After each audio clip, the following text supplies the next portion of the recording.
Čítanie z kníh proroka Amosa. Čujte vy, čo šliapete po chudákovi a neučíte kráľa v krajine.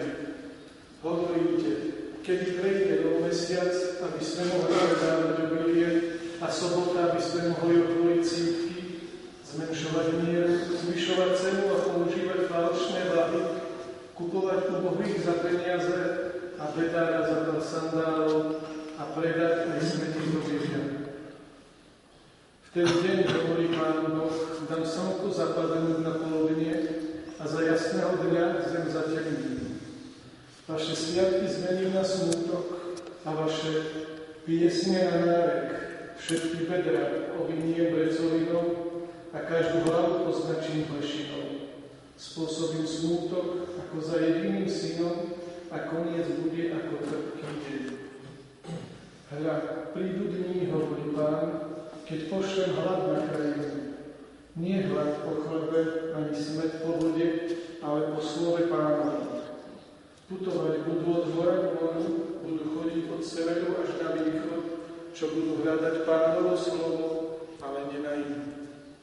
Počuli sme Božie slovo.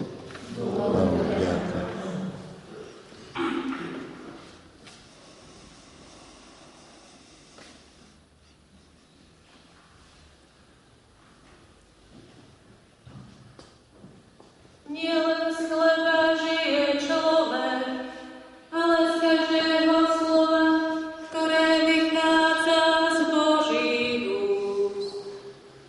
Nielen z chleba žije človek, ale z každého slova, ktoré vychádza z Božích úst. Blážení tí, čo zachovávajú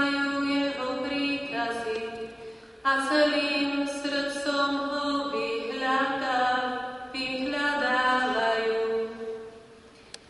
Nielen z chleba žije človek, ale z každého slova, ktoré vychádza z Božích úst.